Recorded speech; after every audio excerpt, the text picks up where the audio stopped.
everyone, welcome to my channel and welcome to today's video. Bonjour tout le monde. It is so hot today.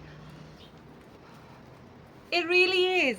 Some of you might be asking, where has she been? And is she okay? What is going on there? Because she has been away for over 2 months. You are right, I have been away and I do not have an excuse except for the fact I had nothing to talk about. I had no inspiration, so I just had nothing to say.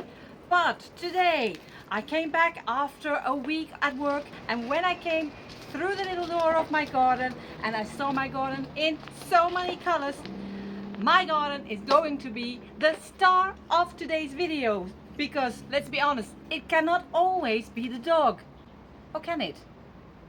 I have done this kind of videos before and I know a lot of people are not interested. I only have few viewers when I do a video about my garden. I don't care, this garden is so beautiful, I have to show it to you. And whether you like it or not, come with me and we'll dive into it.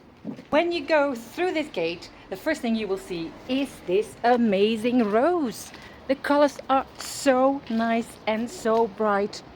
And when you talk about roses, there's something that really goes with roses, and that is lavender. Now, I had 4 lavender bushes and this is the only one still standing. Why? I have no idea. The former house owners loved roses, so I still find small rose bushes in far corners of my garden, and I try to replant them, put them in a better spot, and they are so lovely, especially this one with the tiny pale pink flowers. These are the marguerite, or in English you would say daisies. Both of them are names for pretty girls, pretty flowers for a pretty girl.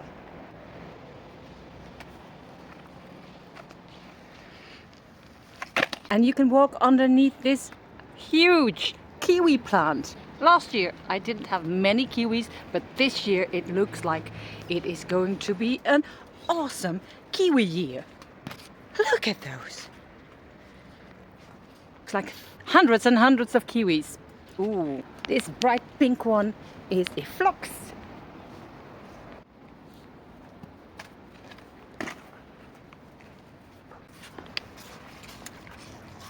Yes, Viking is wearing a cone, the cone of shame. He's going to be 1 year old next month, and we thought it was time for him to have a small operation, and that is done. He has to wear the cone for another week. Poor thing, it is so warm. Now next to my phlox is this beautiful, very oriental looking flower, the Cosmos Mania.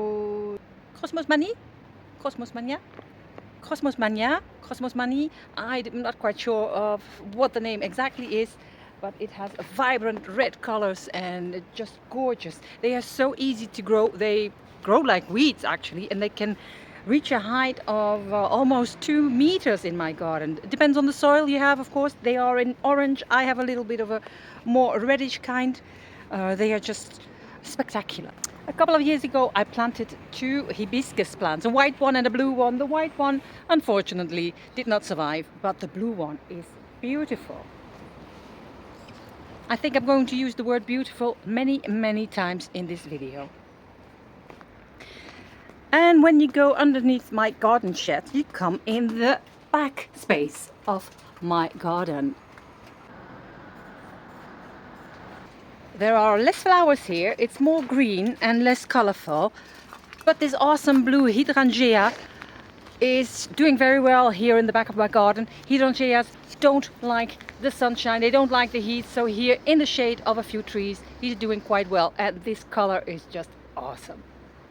Another very spectacular one is this big blue bulbish kind of flower. It is I don't know the English name, it's an agapont. I will put the right names on the screen so that you will know what we're all looking at and what I'm talking about.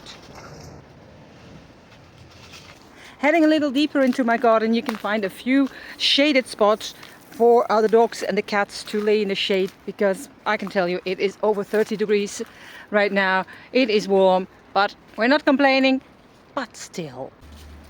This one is one of my favorites.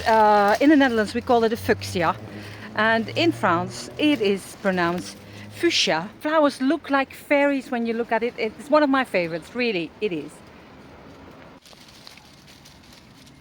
I don't know what happened to my grapevine last year, but it didn't last the whole summer. The leaves were all shriveled up and the fruits were falling. This year, I'm not quite sure what is going to happen.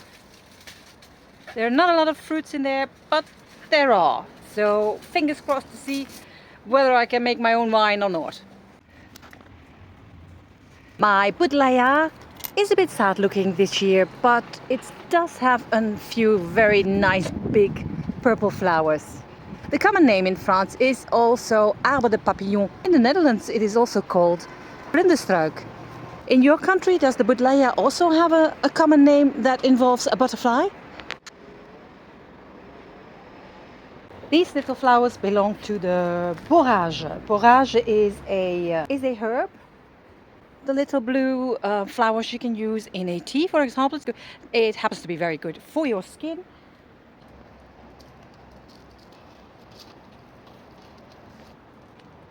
Another of nature's amazing creation is this blue flower. Wherever it has grown one year, you will find new flowers next year coming up. It is called the Nigelle de Damas, or in English I would say it's Nigella of Damascus. Let's put its right name here on the screen. These are arum lilies. They are bigger than I am, which is not that hard to achieve. They often welcome someone in their lily. Let's see, this time, no, I don't think there's anyone in there. Hello, anyone in there? This is my waste heap. It's going to the city green waste heap, just about a 10 minutes drive from here. It is so horribly hot.